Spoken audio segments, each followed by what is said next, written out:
করেছি, আর বেশ কিছু জায়গায় প্রার্থী ঘোষণা করার মনস্থির করেছি। কিন্তু আমরা চাইছি বিজেপি তৃণমূলের বিরুদ্ধে একটা ভোটও না অন্য জায়গায় যাই, একটা ভোটও না বিজেপি তৃণমূল পাই। সেই জন্য যত বেশি ভোট আইএসএফ তথা ওই সংযুক্ত মুক্ত মোর্চা বা জোটের কাছে থাকে, তার জন্য আমরা লড়াই করছি, তার জন্য চেষ্টা চালাচ্ছি এখনো।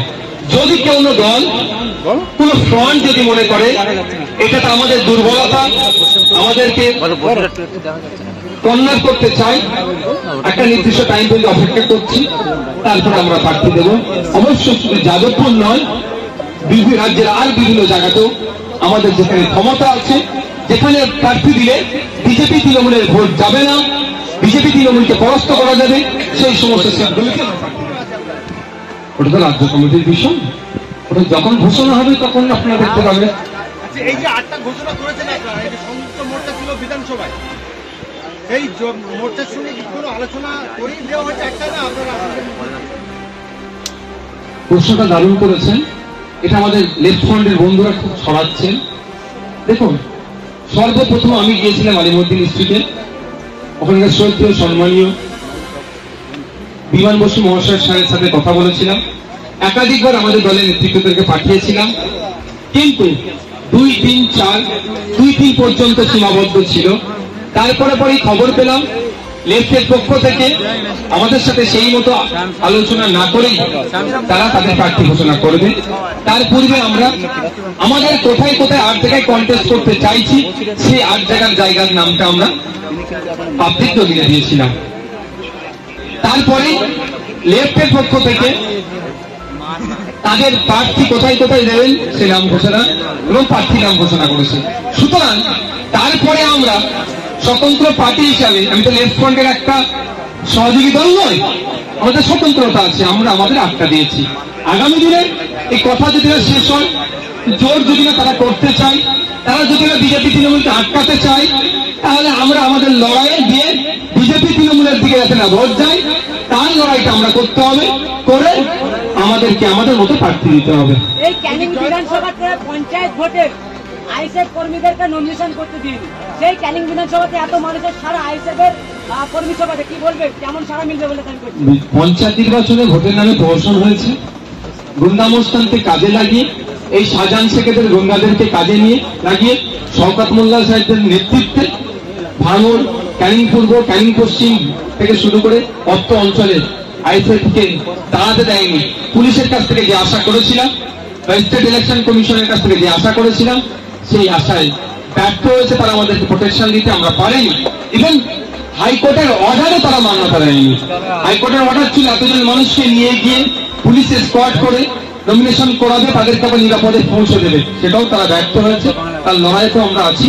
তবে এই জনগণ কর্মীদেরকে দেখে আপনারা ভালো করেই বুঝতে পারছেন যে আইএসএফ এর যে মাটি তৈরি হয়েছে পশ্চিমবাংলাতে, শক্ত মাটি। হয়তো একটা নির্বাচনে কন্টেস্ট করা থেকে এদেরকে বিরত রেখেছিল, কিন্তু পরের নির্বাচনে এরা মাটি ফুটে বেরিয়ে এসছে। লোকসভা কেন্দ্রের মধ্যে 7টি বিধানসভার মধ্যে ক্যানিং পূর্ব বিধানসভা অন্যতম বিধানসভা। সেই বিধানসভায় আপনারা বিধানসভা প্রচার করতে গিয়েছিলেন, মানে জীবনতলা 2টি মাঠ আছে, একটি কলেজ মাঠ, একটি ফুটবল, সভা করতে দেওয়া হয়নি। অনেকটা জীবনতলা ছাড়া দূরে শ্মশানঘাটের ধারে আপনারা সভা করেছিলেন। এবারে কি ক্যানিং পূর্ব বিধানসভার মধ্যে এই 2টি মাঠের মধ্যে কোনো জায়গায় অনুমতি আদায় করতে পারবেন? দেখুন, অনুমতিটা কার কাছে থাকে, এনওসি কে দেবে? অথরিটি যারা আছেন, অনেক ক্ষেত্রে অথরিটিরা ভয় দিতে চায় না, বা অনেক ক্ষেত্রে অথরিটি আবার সরকারের পক্ষ কাছে থাকে। সরকার পক্ষ পশ্চিমবাংলায় কারা? তৃণমূল। শওকত মোল্লা সাহেব যদি আমাকে ওই ক্যানিং ফুটবল মাঠে, কি মাঠের নাম বললেন? ক্যানিং ফুটবল স্টেডিয়াম, ওই 2টো মাঠের যদি এনওসি বার করে দেন, নওশাদ সিদ্দিকী একা হলে গিয়েও সমাবেশ করবে ওখানে। শ্রমিক শ্রেণীর লড়াই, এই গোসাবার, এই বাসন্তী, এই উপকূল অঞ্চলের মানুষের সাথে শাসক নামক শোষক যন্ত্রের লড়াই। কারণ আমাদের লড়াইটা কিসের লড়াই? এই গোসাবার, সুন্দরবন প্রত্যন্ত এলাকাগুলো প্রায় ঝড়ের কারণে, প্রাকৃতিক দুর্যোগের কারণে বাঁধ ভেঙে যাচ্ছে, নোনার পানি এসে চাষযোগ্য জমিতে ঢুকছে, বা আপনার মিষ্টি পানিতে, যেখানে মাছ চাষ হয়, মিষ্টি পানির মাছ চাষ হয়, সেখানে ঢুকে যাচ্ছে, ক্ষতিগ্রস্ত হয়ে যাচ্ছে। আর আমরা সাধারণ মানুষ ক্ষতিগ্রস্ত হচ্ছি। যে রিলিফ ফান্ডটা আসছে, যে তহবিলটা আসছে, ক্ষতিপূরণটা আসছে, আমরা সাধারণ মানুষ পাচ্ছি না, নেতারা লুটে নিচ্ছে। আর তার পরিবর্তে আমরা লড়াইটা কি করছি? আমাদের দাবি আপনারা গ্রামে গ্রামে বুথে বুথে গিয়ে আওয়াজটা তুলে দেবেন, এই আওয়াজটা পৌঁছে দেবেন যে আমাদের একমাত্র বিধায়ক, সংযুক্ত মোর্চা তথা আইএসএফের বিধায়ক, পশ্চিমবাংলার বিধানসভার মধ্যে, পশ্চিমবাংলার আইনসভার মধ্যে সুন্দরবনবাসীর জন্য, বাসন্তীবাসীর জন্য, বসাবারবাসীর জন্য, এই প্রত্যন্ত উপকূল এলাকার বাসীর জন্য কংক্রিটের বাঁধ নির্মাণের দাবি তুলেছে। এই দাবিটা আমাদেরকে পার্লামেন্টে পাঠাতে হবে।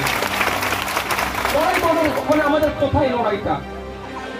রাজ্য সরকার তো চেষ্টা করছে যতটা ধীর গতিতে নিয়ে যাওয়া যায়, কারণ নিয়োগের ক্ষেত্রে যেটা হয়ে আছে, যেভাবে মার্কেট থেকে টাকা তুলেছে, এই নিয়োগ প্রক্রিয়ায় যদি একটা জায়গায় এসে দাঁড়িয়ে যায়, যদি অর্ডার হয়ে যায়, এতক্ষণ কিন্তু দেখছেন না যে তৃণমূলের নেতাদেরকে তাড়িয়ে পিটছে। যদিও তাড়িয়ে মারার পক্ষে আমি নয়, law and order situation create হোক চাই না, কিন্তু যে সমস্ত মানুষের কাছ থেকে টাকা তুলেছে তাদেরকে একটা কথাই বোঝাচ্ছে তৃণমূলের নেতারা, ওই তো কেস চলছে, কেস সমাধান হলে তোরটাই হয়ে যাবে। কিন্তু কেসটা যখন রায় হবে, একটাও কেউ চাকরি পাবে না যারা দুর্নীতি করে টাকার বিনিময়ে চাকরি নিচ্ছে, তখন তারা টাকা ফিরে পেতে চাইবে। টাকা ফিরে না পেলে তারা কি করবে ভালো করেই বুঝতে পারছে। আইনে দ্বারস্থ হতে পারে বা অন্য কোনো পন্থা নিতে পারে, তবে অবৈধ পন্থা নেবে কেউ না নাই, সে অনুরোধ করবো। এই ভয়ে যত ডিলে করানো যায় সেই চেষ্টাই মেতে উঠেছে। ত্রাণ নিয়ে ক্ষোভ 3 দিন পার হলেও বহু জায়গায় ত্রাণ অমিল, কিছু জায়গায় ক্ষতিগ্রস্তদের জায়গার ত্রাণ পাচ্ছেন না, অন্য জায়গার লোক ত্রাণ পেয়ে যাচ্ছেন, এবং এটা নিয়ে বিডিও অফিসের কর্মীদের তার মধ্যে একটা ক্ষোভ দেখা দিয়েছে। জলপাইগুড়ির সুকান্তনগর এলাকার বাসিন্দারা তারা মূলত কিন্তু বিক্ষোভটা দেখিয়েছে। দেখুন, জয়নগর, আপনি জয়নগরে এসে কথা বলছি, জয়নগরের মানুষ বিভিন্ন সময় বিভিন্ন প্রাকৃতিক দুর্যোগের সম্মুখীন হয়। আমরা তো দেখেছি ত্রাণ নিয়ে কিভাবে রাজনীতি হয়, ত্রাণ নিয়ে কিভাবে পক্ষপাতিত্ব হয়, কিভাবে ত্রাণ লুট হয়। মুখ্যমন্ত্রী অভিষেক ব্যানার্জি ওখানে গেলেও কি হবে, যে সমস্যার সমাধান হবে না, কিন্তু এই সমস্যার সমাধান তো অনেক শিকড় তো অনেক গভীরে। আজকে যাদের পাওয়ার দরকার তারা পাচ্ছে না, যারা ক্ষতিগ্রস্ত হলে তাদের দেওয়া হচ্ছে না, অপরন্ত যারা তৃণমূলের নেতা গোছের আছে তারাই তুলে লুটপাট করে দিচ্ছে। ধিক্কার নিন্দা জানাচ্ছি। মমতা ব্যানার্জি ওখানে গিয়ে এই সমস্যা যদি না সমাধান করতে পারে, আমার মনে হয় তার তিনি যে পদে বর্তমান আছে সেটাকে অব্যাহতি নেওয়া দরকার। সেটা হচ্ছে যে অধীর চৌধুরীর মুখে নির্বাচনের প্রাককালে তৃতীয় শক্তির কথা বাম কংগ্রেস এবং তৃতীয় শক্তি বলছেন, এটাকে আপনি কিভাবে দেখছেন? বলতে পারছি না উনি তৃতীয় শক্তি বলে কাকে বোঝাতে চাইছেন, বিজেপিকে বলতে চাইছেন না কাকে বলতে চাইছেন উনি বলতে পারবো না। তবে অধীর বাবু আইএসএফকে নিয়ে অনেকটা ওনার অনিয়া আছে, তবে সময় কথা বলবেন। আইএসএফ রাজনীতির ময়দানে কতটা পরিপক্ক কি অপরিপক্ক, সময় কথা বলে দেবে। সিপিএম, কংগ্রেস, আইএসএফ এখনো জোট হয়নি, জোট কি ভবিষ্যতে হতে পারে? ধরুন, আমি এখনো পজিটিভ আছি। এত খারাপ লাগছে, এত সমালোচনা হচ্ছে, তারপরেও বলছি বৃহত্তর স্বার্থে আমরা চাইছি না তৃণমূলের ওপরে বিক্ষুব্ধ ভোট কোনোভাবেই একটা বিজেপিতে যাবে। এই জোটটা কার জন্য প্রতিনিয়ত? আমরা সবসময় চাইছি বিজেপিকে যত ভোট কম এখান থেকে রাজ্য থেকে দেওয়া যায়, অর্থের এখান থেকে যতটা তাড়াতাড়ি হারানো যায়, সাথে সাথে এই রাজ্যে বিজেপিকে যারা নিয়ে এসেছে সেই তৃণমূলকে যাতে হারানো যায়, এই জোটের বাধার সম্মুখীন হচ্ছে কারা? সেই জন্য আমরা আমাদের সর্বোচ্চ চেষ্টা করছি। দেখুন, জোটের বাধা কারা হচ্ছে নিশ্চিতভাবে বুঝতে পারছেন, যারা চাইছেন না, যারা 3-4 কারা আটকে আছে। আমরা তো 20 থেকে 14, 14 থেকে 12, 12 থেকে 8 থেকে 12 থেকে 10, 10 থেকে 8, ইভেন 7 পর্যন্ত এসে দাঁড়িয়ে যাচ্ছি। আর কতটা স্যাক্রিফাইস করবো? বিধায়ক শওকত মোল্লা যেটা বলেছেন যে ডায়মন্ডে বিরোধীরা প্রার্থী দিতে ভয় পাচ্ছেন, হারার ভয়তে, দেখুন ব্যাপারটা হচ্ছে ওনার মুখে তো আর গণতন্ত্রের শোনা যায় না। হারার ভয়ে ভয় পাচ্ছে, কি সময় কথা বলবে সেটা সময়ের সাথে সাথে হবে। তবে উনি কি হার জিতে বিশ্বাসী? শওকত মোল্লা সাহেব তো গণতন্ত্রে বিশ্বাসী নয়, উনি তো ভোট লুটে বিশ্বাসী, উনি তো মারামারিতে বিশ্বাসী, উনি তো বোম বাদে মমতা ব্যানার্জি সার্টিফিকেট দেন সেইটা তো উনি বিশ্বাসী। ওনাকে তো national human rights commission notorious criminal বলেছে, এটা তো উনি ওনার দ্বারা এই গণতন্ত্রের গুলি ওনার মুখ থেকে। আপনি কি ডায়মন্ডে দাঁড়াচ্ছেন? দেখুন, আমার অবস্থান তো অনেক আগে ক্লিয়ার করেছি, সেই 6 মাস আগে আমি দাঁড়ানোর জন্য প্রস্তুত আছি।